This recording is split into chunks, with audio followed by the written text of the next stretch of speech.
What if the person next to you is carrying something you'll never understand unless you choose to lean in? In this episode, I talk with author and storyteller Adam Erwin about the moment that changed how we move through the world. It's a story about listening, presence, and what happens when we stop attending life and actually start experiencing it. Everyone has something either great or terrible, but everyone has something that I can't see yet until I lean in. And so I fell in love with leaning in that day. I'm Matt Gilhooly, and this is The Life Shift, candid conversations about the pivotal moments that have changed lives forever.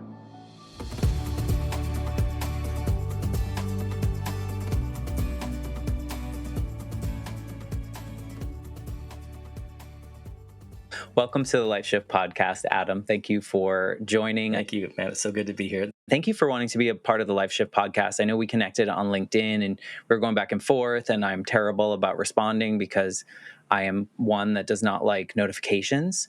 So whenever I see a notification, I clear it. Like I might read it, but then I forget to go back to respond. So I'm just admitting that to the world right now, that is one of my toxic traits. It's not toxic. I join you in having a notification allergy. I really do. So it is far better for me to not be constantly alerted and distracted. I want to be really focused and really good and be really present for the thing that I'm doing. I get so tired of attending life that I'm not experiencing. I think not having notifications is the way to be more present, and that's its own gift. So don't apologize for not doing notifications well. That means you're more present, and that means you're experiencing more of your life instead of just attending it. That's an accomplishment, really, in my book. I try. I think that for so long, society told me the direction that I needed to go and the boxes that I needed to check. And I felt very much I was a kind of perfectionist based on losing my mom as a kid. And I felt like everyone around me might abandon me as well if I wasn't perfect.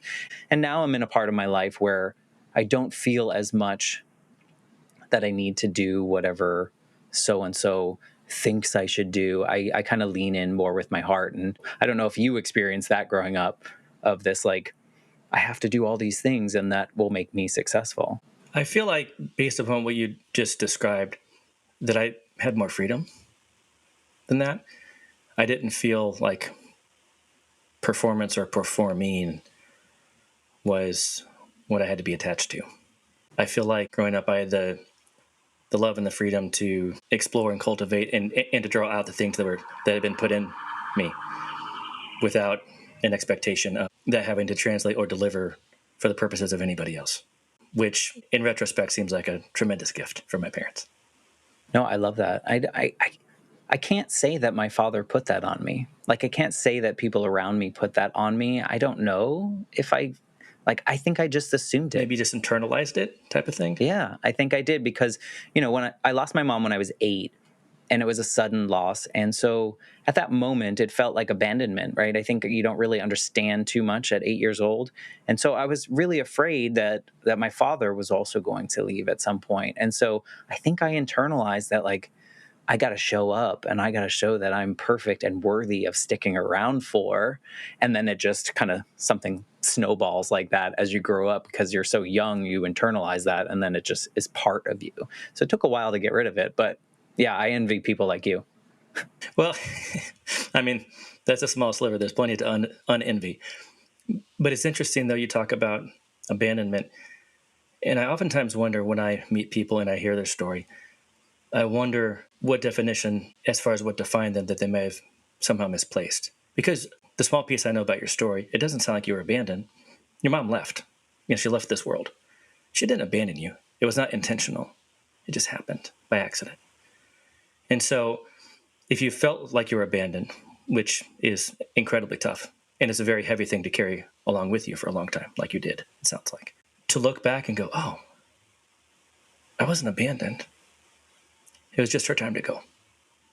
When I meet people and I get to lean in and I get to hear their story, it's interesting to see the things like that, how they define themselves or how they thought that they were defined, and whether or not those definitions that stuck with them were the ones that were the best serving. And I think a lot of times we're just stuck with definitions that don't serve us and wounded by them in some cases. Yeah, and I think also, at least for a while, we weren't really told how to evaluate that or to reflect on that or how to, like put those pieces together. I think nowadays people are a little bit more in tune and people are talking about it more, and but like 80s, 90s, people were not talking about, much more than the trophies that we were winning and the big things out there, and not so much like, let's unpack why you feel like you might be abandoned.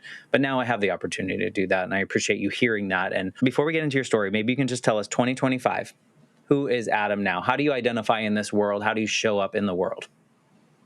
I show up on the other side of a life shift as someone that is as intentional as possible for the people in my own little world. I am very intentional. There are 5 things that I do every single day as a way to show up intentionally so that I can better serve or come alongside the people that are placed on my path. And so I'm very intentional in 2025 in a way that I was not in 2018 or 20 or even 2022. I see a lot of growth in that, a lot of the benefit of service. I think a lot of times we can get caught up in the idea that self-care is a primary outlet. I think it's a secondary outlet. I think self-care is important, but caring for others will do for us what self-care never can.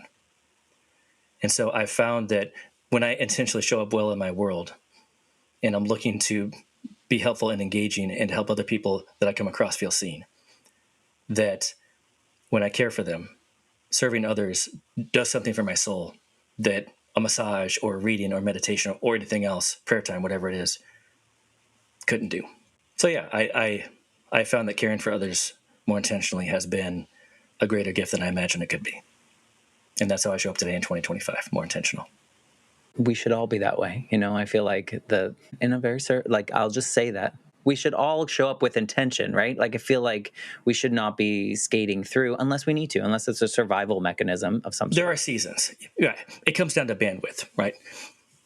But the phrase that I'm finding that I like, my new least favorite phrase, is random acts of kindness. It should hardly ever be random. We should have an eye set on intentional kindness. We should be looking for the door to open. We should be looking for the woman that drops the pacifier for her kid, or the kid drops it. We should be looking for the opportunity when someone spills a drink to go run and get them a napkin. There's nothing wrong with random acts of kindness, but it shouldn't be random. It should be a lot more intentional that we're looking for the opportunities, because we find what we are typically looking for in our life. And I think that we should be intentional about looking for them. My kindness feels a lot less random than it ever has right now. I mean, it just stems down for being a kind human and caring about others, which you just bridge those two things together. So therefore, why look for something that you would assign as like, oh, I did my check mark thing of kindness today, but rather I just showed up as a good human and looked for the people that might need a little bit of help. And maybe they didn't, but just that extra piece gave them something new to think about. Well, and for me, it's I'm not good enough to not need a reminder. So every day when I wake up, I have 5 little things.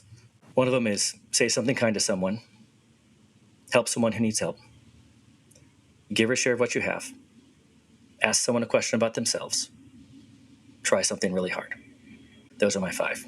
And that's your list for every day, or is that like just like affirmation kind of thing? Sadly, that's my checklist, Matt. That's my dreaded checklist that I'm not asking you to adopt.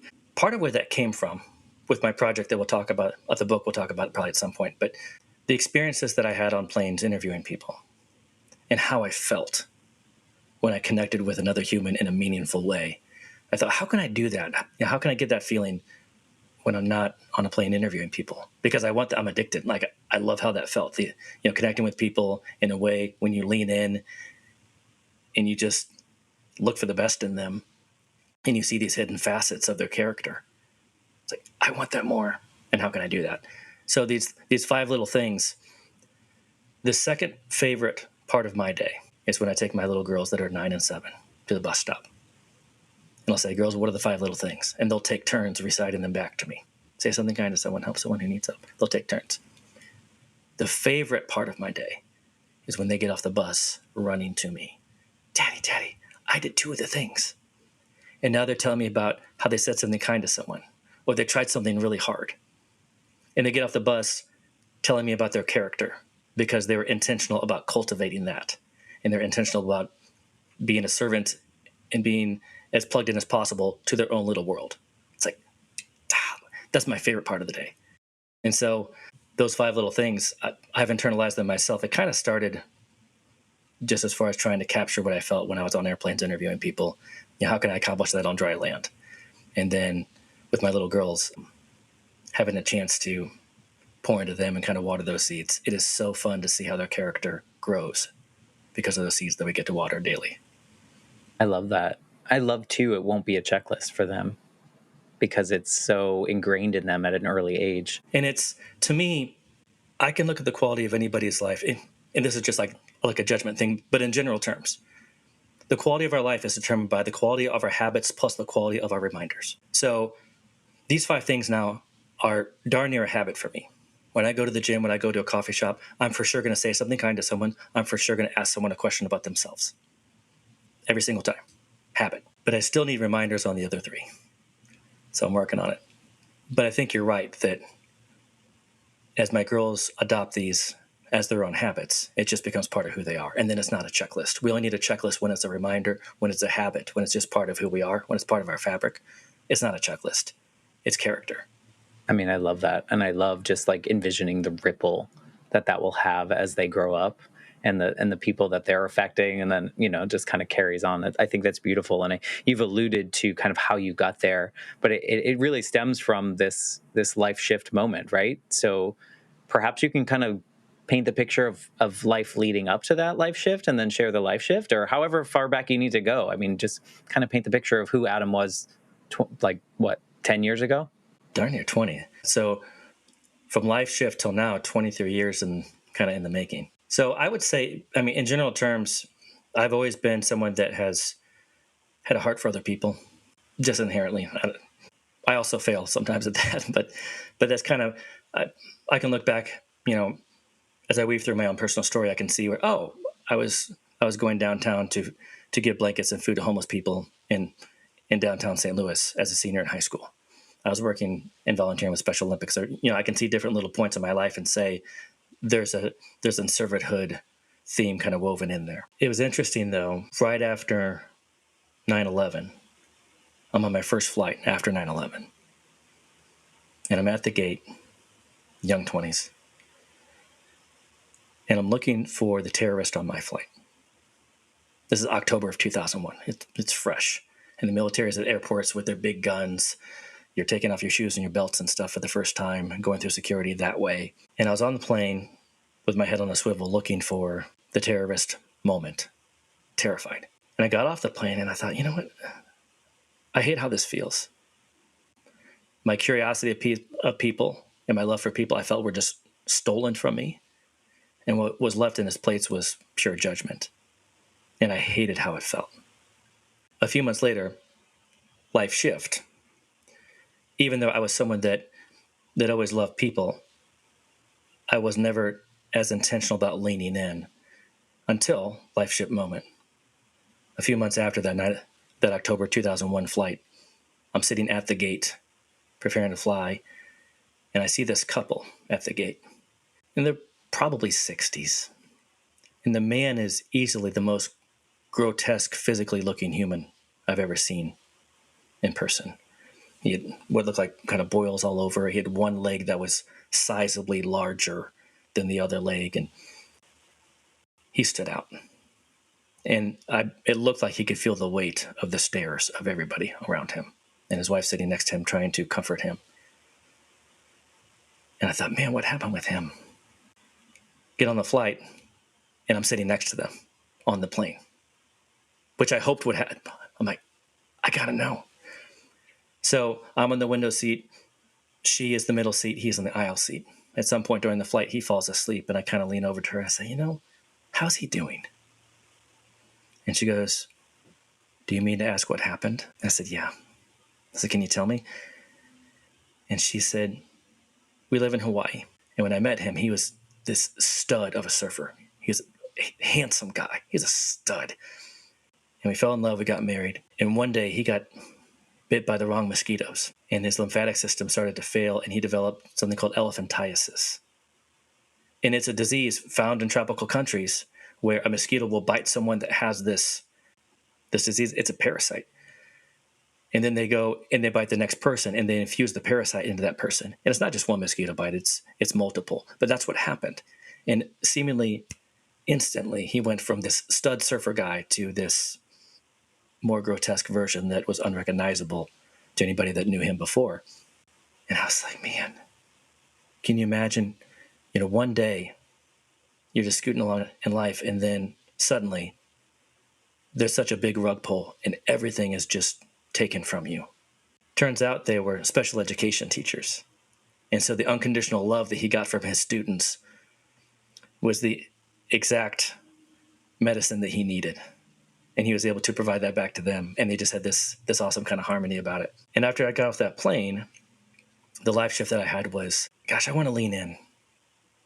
As often as I possibly can, I want to lean in and hear people's story. Because the average person is carrying around something much heavier than we can ever see. And if I can see the hidden facets of their character, if I can see where they're beautiful, if I can see where they're great, if I can see what they carry that's heavy, if I can see them better, then I can come alongside them, I can love them better, and I can just be a better human for them. And so from that moment forward, I fell in love with getting the story of the person next to me, wherever I might find them. There's so much power in seeing people for who they are fully. And I think, like we said before, sometimes like your first flight right after 9/11, you were looking to feel safe. I'm assuming Sure. that's exactly. You weren't looking to judge. You weren't necessarily intentionally doing that. That was just the vehicle, or the tool that was used to try to feel safe. You're totally right. Yeah, and then now you're going in intentionally. You said you would do nice things for people that were clearly in need, right? Early Sure. on. So like you're helping people that are experiencing homelessness, or you're helping volunteer at the Special Olympics because they need a lot of people to help out. There are things that I think we naturally intrinsically feel, okay, that is something that is expected of me to do to help someone that needs something from me. But now you have this experience in which just another human, I mean, I guess everyone's another human, but just like another person getting on a flight with you that you don't know from, Adam, basically. Sure. It's funny that worked out. And then you listen to his life shift story told from his wife, and that triggers you to understand, oh, my initial perceptions of this person, maybe you didn't have negative perceptions, but you felt a certain way about him, right? Or was it more curiosity? It was more that he reignited my curiosity. I think that's probably the biggest thing that he did for me, is he reignited my curiosity, because instead of being like, oh, I didn't have a conclusion that I reached about him. Okay, fair. So that was, and it felt different. It felt different than I'm at the gate and I'm looking for the terrorist. I'm not looking for anything in particular, but now I'm wondering about someone new. You want to know someone's story. Okay, so forgive my assumption. I think I'm equating it to the rest of us. Some of us will look at someone, and because of past experiences, we assume certain things. We make judgments, and I think probably a safety thing. I'm assuming. I don't know. I've never really thought about it, but I love that because this person maybe have looked different, it piqued your curiosity. You wanted to know perhaps what their life was like. Are they okay? I love that your first question was how's he doing? How's he handling this? And then you hear the story, and now you're reignited, essentially. Does it give you this sense of oh, because you probably knew, but everyone has a story. Everyone has something I can learn from, or maybe everyone needs compassion, or what was that main feeling that you had when you got off that plane? It was more about everyone has something either great or terrible, but everyone has something that I can't see yet until I lean in. And so I fell in love with leaning in that day. Does that get overwhelming to want to lean in for everyone? Oh, it's not for everybody. How do you pick and choose? You know what I'm saying? I feel like if you have this sense of everyone has this story, I got to lean in. I'd look around and there's 500 people at the airport. Right. But only two make eye contact. When I go to the gym and I'm looking for someone to say something kind to, I'm looking for an opportunity. And some people are so lost in their thing, I'm not going to disrupt them. Some people are, they give off a look and a vibe and a feeling of, don't you dare come talk to me. So I don't. So really, people put up their own stop signs a lot of time, just in their own way, in their own body language. And so it's not everyone in my path. It's the people that haven't put up a stop sign, and whether they know it or not. And sometimes I'll blow right through the stop sign anyway. But usually, most of the time, I don't. I guess to that degree, it's not overwhelming because it's not everybody. It's actually so few. The opportunities aren't as robust as one might think. It's not just every single person, no. I'm looking forward the one moment when they're available, because most of the time we aren't. We're on our phones, we have our headphones on, whatever it is, we're doing our work, and we're attending the life that we're not experiencing. I'm looking for the moment where they start experiencing the gym and they see that I am too. And we can have a conversation. So the moments aren't really as robust as one might think that I'm trying to describe them as. Yeah. It made me think like, oh, like it ignited this. This is what happens when you lean in and listen. Like, let me do this for everyone. But I get it that like you can't. Like, it's not possible. Yeah. Bandwidth is a thing, right? Yeah, bandwidth is a thing. What did it do for you? Like, did it give you a different feeling in you? Did it? Because I know there's something about having like holding space, if we want to use that word of 2025, like holding space for others. There is a value in that. I think there's so much value in that, and and can teach us a lot about ourselves. It fills our cup in different ways. What did it do for you? I think most importantly, it put me in the backseat. It's not about me. A lot of times I think about what I'm going to eat for breakfast, what song I want to listen to on the way to the gym, which way I'm going to drive to go see a client, what I'm going to wear, what I'm going to post on social media, any of those things. We spend more than enough time on me. And so anytime that I can put all that aside and put somebody else in the front seat and focus on them, that's a good rest for me, so that it keeps me from being as selfish as I can be. Because I'm as good as anybody at being pretty selfish. So anytime I can put myself in the back seat and focus on somebody else for a bit, that's good rest for me. And it's good modeling for some of us out here too, just to see other people do that and to lean in. I think it plants a seed. That's the best part. I was at Costco with my daughters some time ago, and it's so fun when my daughters are, hey, like they'll see somebody on the side of the road with a sign asking for food. Daddy, we can help someone that needs help. Like they're looking for opportunities to help other people. They are looking for opportunities to say something. Like it's awesome. We're at Costco, and there's a lady that's in one of those carts. She can't move well. And I noticed that she has a hot dog and she has a drink, a cup. And I know that she can't get up and put any condiments on the hot dog. And she sure as heck can't get up and put ice or any sort of drink. And so I go over to her. She actually kind of wheels up to the table right behind us. And I said, hey, is there any way I can help you? And she goes, I would love that. I would really appreciate that. And so I go over and I put the ketchup, mustard, and relish on the dog and get the lemonade and come back and give it to her. But before I did that, though, I said, hey, I might need to take the hot dog out of the wrapper. And she goes, and I said, I just didn't want you to be afraid of the germs. And she goes, oh, honey, I belong to Jesus. I'm not afraid. just this, she was good to go. But I hand it to her and I sit back down and my daughters go, Daddy, you just helped someone that needed help. It's the modeling. What I love about kindness is every time someone sees an act of kindness, it helps three people.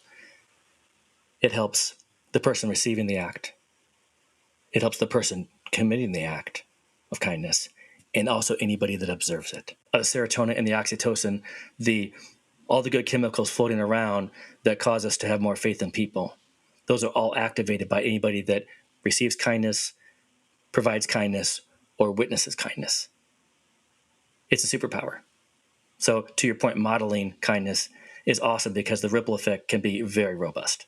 Yeah, and I think the best part about modeling that is when you're not intentionally modeling that, right? Like you're just doing it because you're doing it with intent.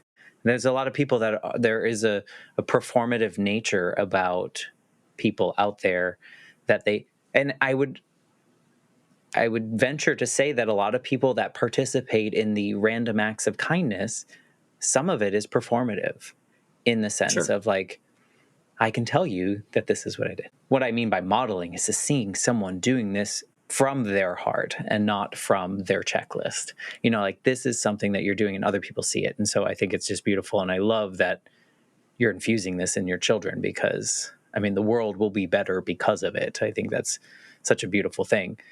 But back to like getting off this plane, you had that feeling, you had to do something with it, and you did. You like chose like intentionally to like get on more planes. Like what was the impetus to get there? So I thought to myself, this flight was better than the one where I hopped in the plane and I was looking for the terrorist. This felt better. This felt good. I loved connecting with this couple. So I thought every single time I fly, what I should do is I should just interview the passenger next to me, so long as they're willing, certainly not forcing it. But I should ask them and then interview them. And then as a person that loves to write, I can write about their story and the lesson that I learned from them.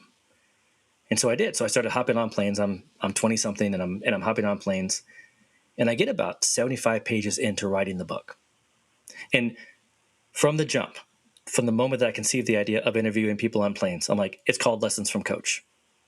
Coach being a reference to the back of the plane, because that's what they used to call it. So I had the title Lessons from Coach for 20 plus years. As I start, it's 2003, 2005, and I'm hopping on planes and I'm interviewing people. I'm 75 pages into writing and my computer crashes. And I was inept enough to not have a backup file. And I lost the entire manuscript. And I was crushed. Fast forward to 2018, I'm going through a divorce, and I needed a brand new reason to get out of bed. And this project was waiting for me. So I decided, I'm going to start doing this. So in December 2018, I got on a plane for the first time in 15 plus years, or about 15, to start interviewing people on planes again. And so over 5.5 years, I did a social experiment where I'd hop on planes to anywhere, book a flight to anywhere, just for the sole purpose of interviewing the passenger next to me on the plane and then writing about the life lesson I learned from each person. So it was the coolest thing I ever did. I ended up doing 33 interviews, and I'll give you a guess. How many flights do you think it took to procure 33 interviews? Well, if you're sitting next to me, it wouldn't take very long, but maybe like double that? 36 flights. I was 33 for 36, like 92% success rate, which was bonkers. And you did this during the pandemic too. I had to pause it from 2020 until there's a gap between chapter 7 and 8 in the book. So I think February 2020 is my final flight, and then I pick it up again in maybe February of 2023. Because even if you could fly, you're wearing a mask, or you didn't want to talk to anybody, of course. So I had to wait until people felt comfortable, because like with the mask, you can't see anybody. You can't see any of the nonverbals, and it makes it really tough to connect when I can't see what their face is doing. So I had to wait until 2023 to reboot, and that gave me a long pause. Not as long as the first pause.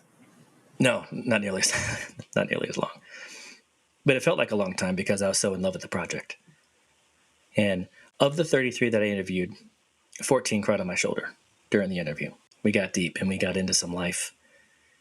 It was awesome. And so therefore, those 5 little things that I shared earlier, that was in response to, I fell in love with leaning in, interviewing people on airplanes, connecting with people in a meaningful way, and how that felt. It's like, what can I do in smaller doses on a daily basis? And that's where those 5 little things came from. But yeah, so a Lessons from Coach, it was an incredible gift, an idea that I just kind of maybe received.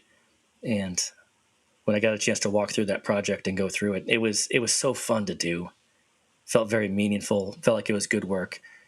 And I'm so thankful for the delays, because if this book comes out in 2008, I don't think the world is in such a need for a conversation about how to see more value in the person next to you.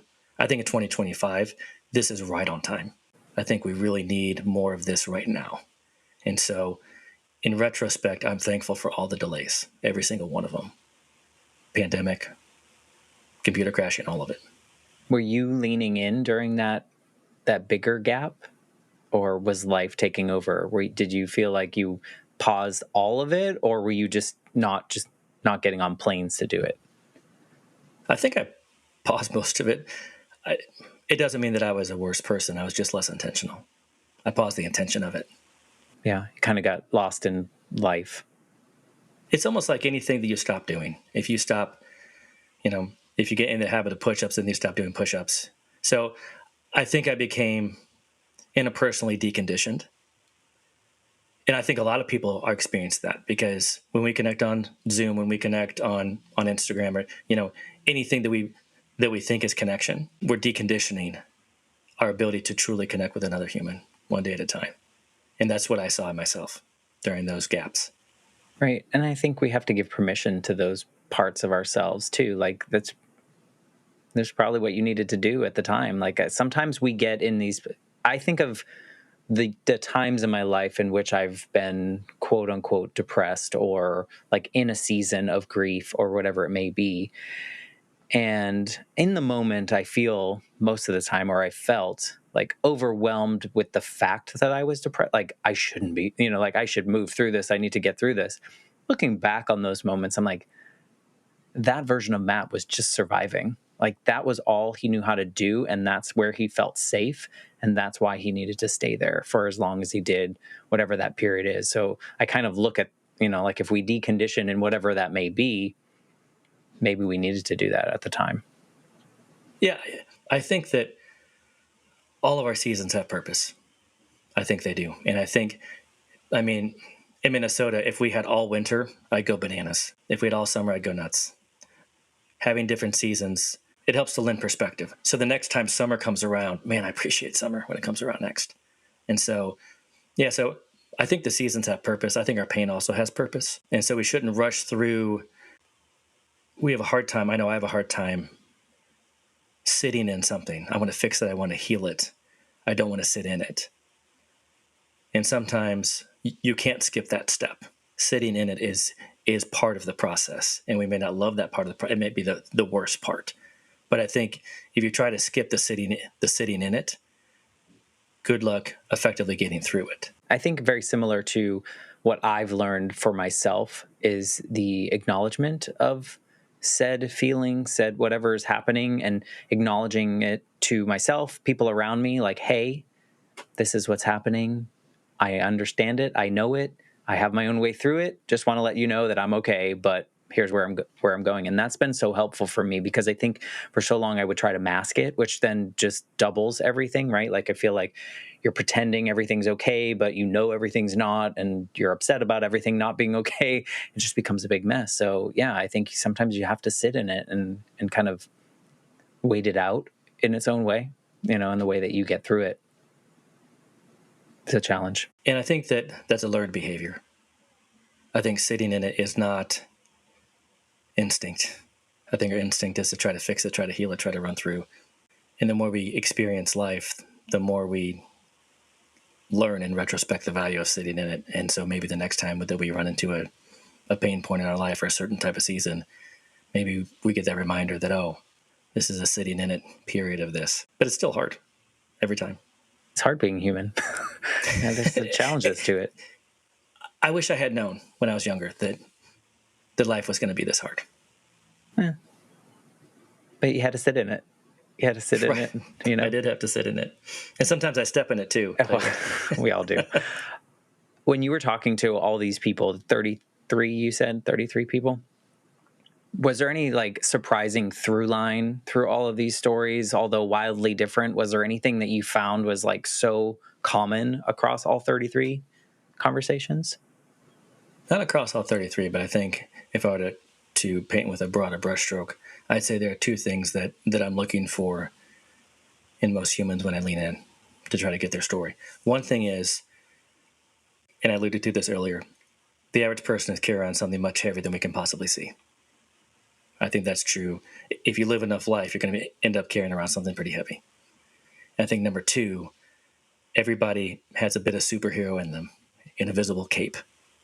They've got a facet in them, and you can only see it, kind of like a diamond, like when you wear like the little monocle thing, and you can kind of really look in and you see all the facets, everybody has a superhero facet in them, this invisible cape that unless you really lean in, you'll never see it. And I think it's a great thing to look for, because I found that in these 33 interviews, that's been pretty common. There's a superhero something in darn near everybody, if we just care to look. Did you keep in touch with these people, or did they remain strangers? Like, how does that, because I would imagine that these conversations, just like in this podcast, oftentimes get really deep and you feel connected to this person. Did you keep in touch with any of these people? Yeah, I have a list, certainly not all 33 or even all 22 that are featured in the book, but there are several of them. I've sent books out. I have more books to send out. That's been kind of neat when they see what I did with what they gave me.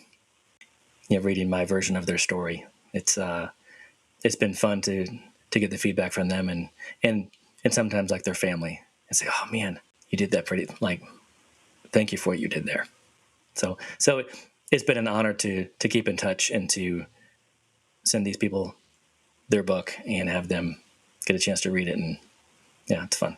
I'm such a process kind of person and curious of like how you captured those conversations and then what you did with it. Did you record them? Did you write notes? What was the actual process of hearing them? Because you don't want to like be distracted. So how did you hear them, absorb, and also then write their stories?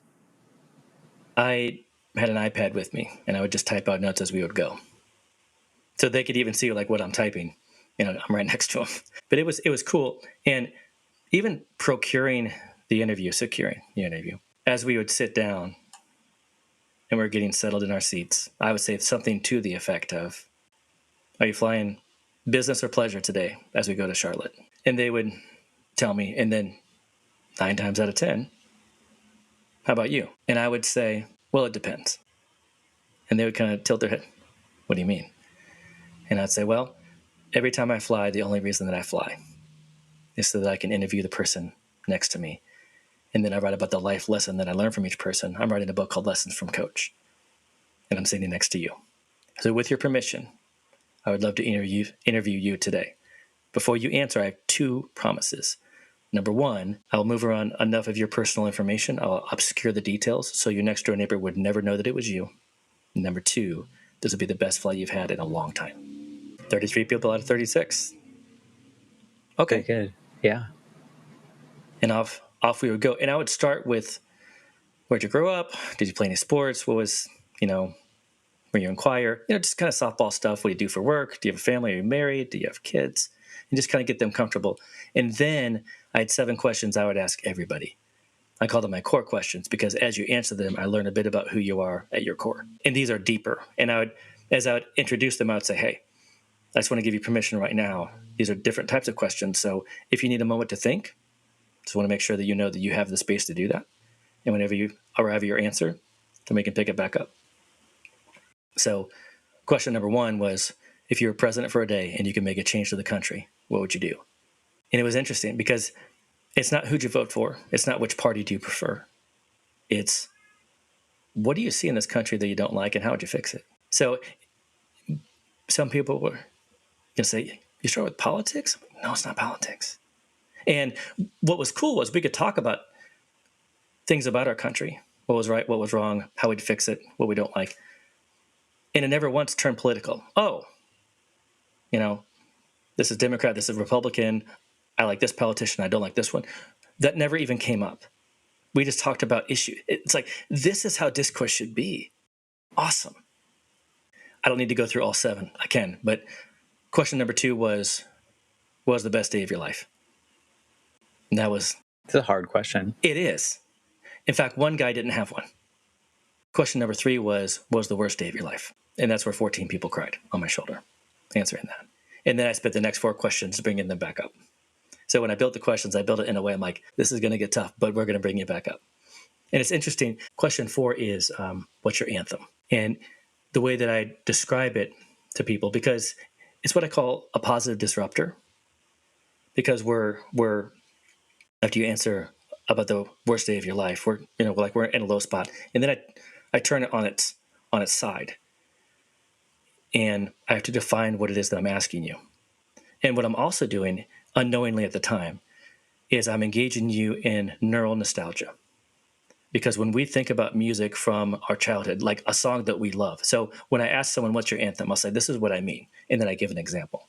I'll say, what's that song that when you hear it, the hairs on the back of your neck stand up, or you sing it at the top of your lungs, or it time travels you to a very specific moment in your life. And then I give the example of, there's a song that, it's not my favorite song by any stretch, but it time travels me. It's a song by 10,000 Maniacs called These Are Days. So whenever I hear that song, my sister's a senior in high school, I'm a freshman. We have a silver LeBaron convertible that she's driving to school.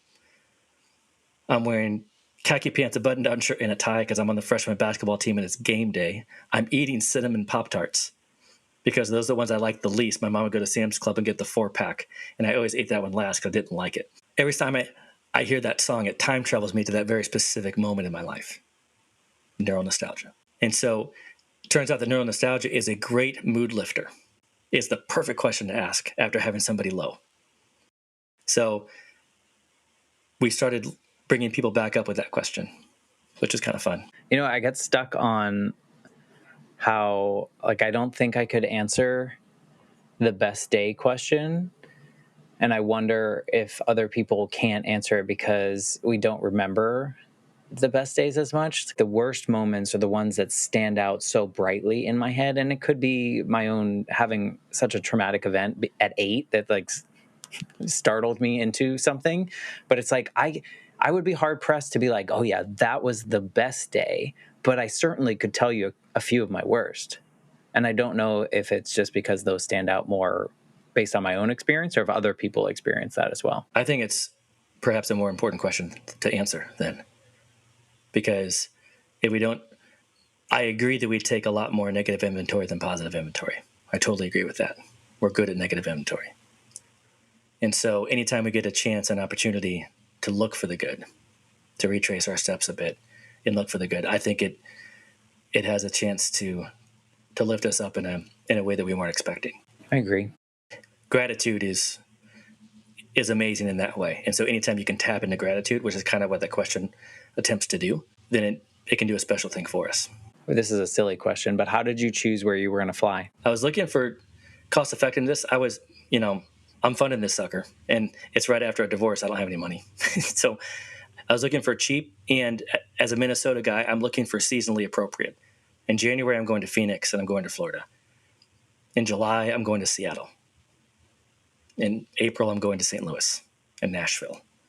So just kind of tried to build the trips to the best of my ability with cost considerations in mind, and also fun places I could go that were going to have weather that I wanted. Yeah, and part of me thinks like it needs to be a certain length of a flight maybe to get the depth of interview that you might want. It absolutely does. I can't fly to Chicago. It's too close. It's an hour and 10, whatever it is. So, and I learned that the hard way.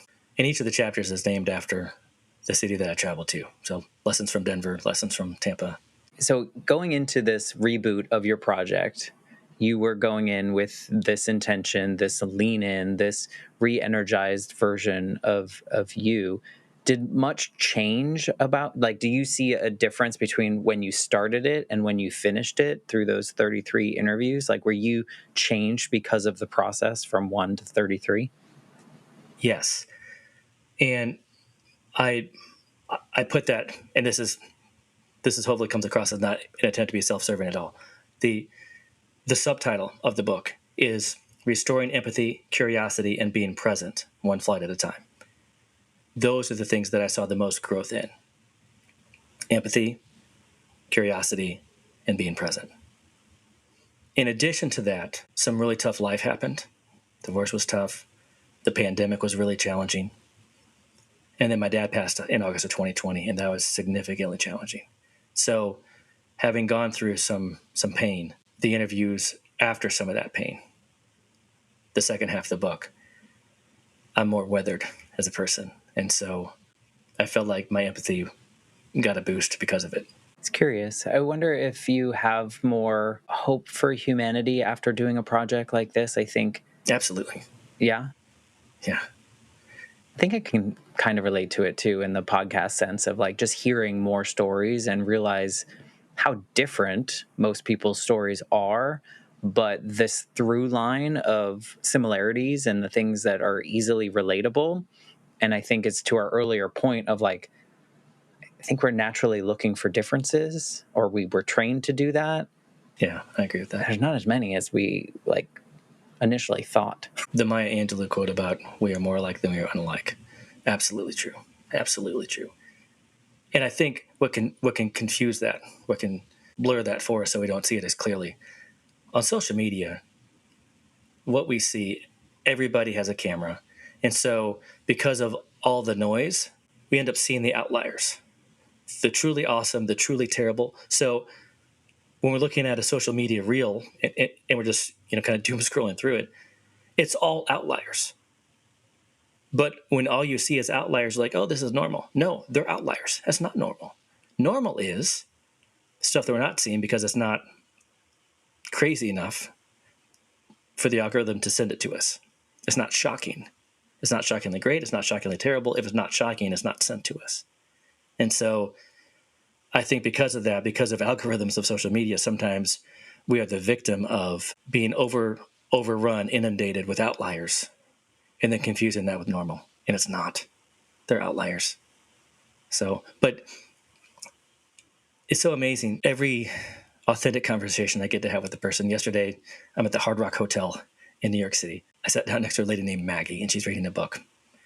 And we got to talking. She's an oncology nurse. And she goes, it seems like everybody is stage 4. And I had a thought that I've never had in my entire life. Everybody is stage 4 of something.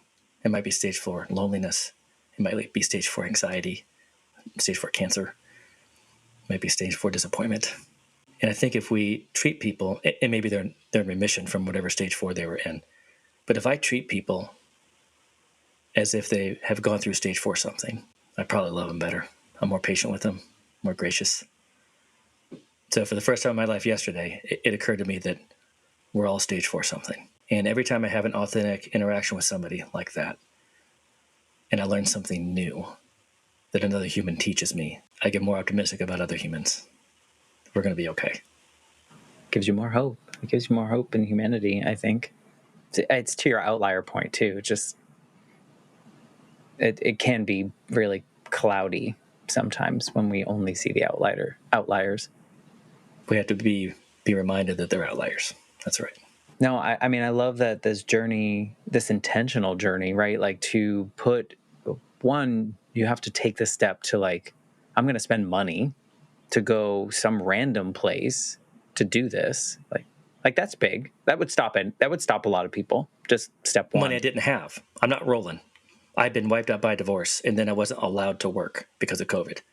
I was down 60% revenue 2020 at a time when I didn't have any savings. It was terrible. But the draw to humanity. I mean, you're taking these intentional steps to change those lives of the people that you talk to first and foremost, right? Like these conversations, maybe they never even got to share parts of those things that they shared with you before. You're building your own empathy, which then will snowball and helps your children and all these other things. And now you have this book in the world, which then creates its own ripples that come along with it, or, and will continue to do so. I mean, with all of that, knowing that now here in 2025, this is a silly question, but if you could go to like 2003, computer just crashed. Was it 2003? Adam, that computer crashed. Is there anything you would want to tell him about the next 20 years? I would tell him get good at waiting. Learn how to wait, because I'm not good at waiting. There is whether it's a fermenting process or like there's a distillation process that only time can provide. So I'd say to him, get good at waiting. I would also say that nothing's wasted. Your pain's not wasted. Whatever season you're in, there's something there for you that's going to make it worth it. So nothing's wasted, and get good at waiting. Learn how to wait. I'd say those two things to him.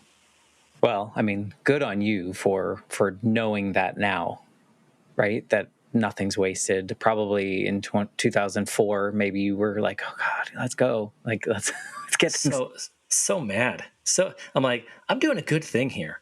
Why can't this just go? because it's not your time. It's not time yet. I mean, you wouldn't know that now probably had you not gone through the seasons that you went through before. I think it's all kind of plays into each other, and now you're just changing the world, whether it's one person at a time or the ripple that comes from it. And it's got to feel very, I don't know if rewarding is the right word, but something very heartful, Purposeful. It feels purposeful. very purposeful. I feel like when I wake up in the morning that whether it's, if I get a chance to speak someplace, to a group, that's purposeful. Even if it's a one-on-one. Maggie that I met yesterday at the Hard Rock Hotel, we had a great conversation. That felt very purposeful. And anytime you can give people an opportunity to feel seen and reminded that they matter, that's good work in my estimation. No, I love it. I'm someone that my friends will yell at me if I talk to like the Uber driver or the person next to me on the plane. So I am very much in your boat where like I love to talk to people and learn about their stories and connect with them if I'm sharing a space with them. So, I think it's a wonderful thing, and I love that you put it into a book. Can you tell us more about that, where we find it? Sure. If you want like an autograph version, you can go to lessonsfromcoach.com and that'll send you to, I will get that. I'll see the order come through, and then I'm happy to send an autograph copy. If you want to get it from me directly, that's certainly one way to do it. You can go to Amazon. You can buy it from Amazon. If you have a Kindle, you can download that. I'm currently in process with the audiobook. I've had some requests for that. I'm not an audio engineer, and I'm doing it myself, and it's hilarious, the amount of learning. Like it's a massive serving of humble pie. It's like, man, it's a big amount of work. So I'm still working on the audiobook, but I cannot wait for that to be available in places like Audible. And what if people want to like connect with you? Do they go to your website? Is that the best place to go? If you go to lessonsfromcoach.com, it will funnel you to the main website, which is author Adam Erwin. And that's where people can, if there's anything I can do for them, if they want to connect. And yeah, that's the best way to do that. And also, of course, social media, Instagram, TikTok, Twitter, they're all author Adam Erwin. So if you're listening now, something Adam said resonated with you, or you want to connect, you want to find his book, please go to the links in the description. I also like to ask, maybe there's someone in your life that needs to hear kind of like what Adam's doing in this conversation. We'd love it if you share this episode with them. I think that would be a wonderful gift to us as well, to just kind of spread this word, and like the things that your checklist that you have every day for yourself, I think is a really good place for people to start. And then just being curious about other people's stories and who they are and what makes them tick, I think gives us a little bit more hope for humanity. I think so too. And if I could offer one final encouragement, it's that when we lead with vulnerability, that almost gives permission for the person next to us to also be vulnerable. And sometimes that's a big and scary thing. But I think the only reason that I was able to have these awesome connections with people is because I was vulnerable first. I was hopping on a plane, asking if I could interview them, introducing my project, taking a chance. And I think that a lot of times our vulnerability gets honored with other people's vulnerability too.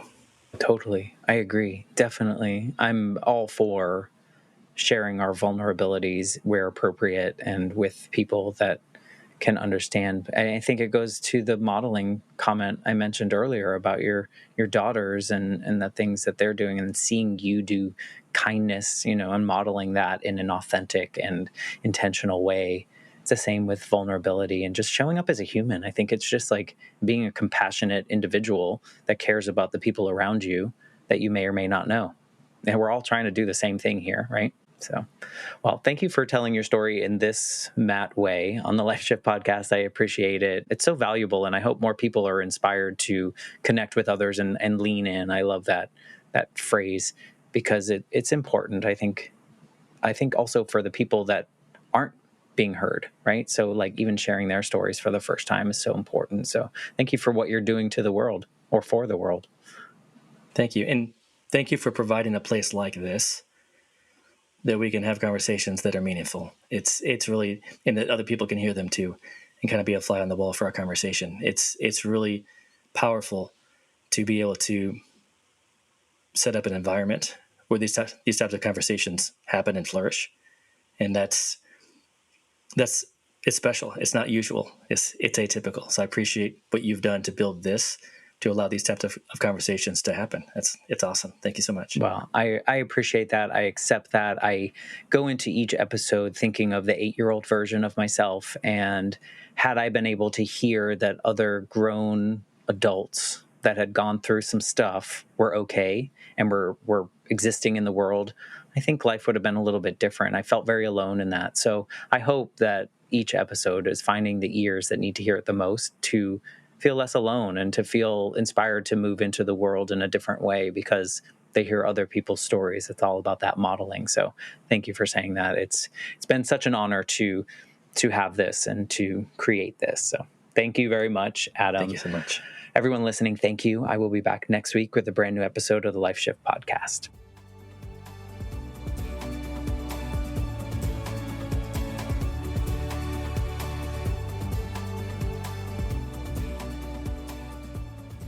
For more information, please visit www.thelifeshiftpodcast.com.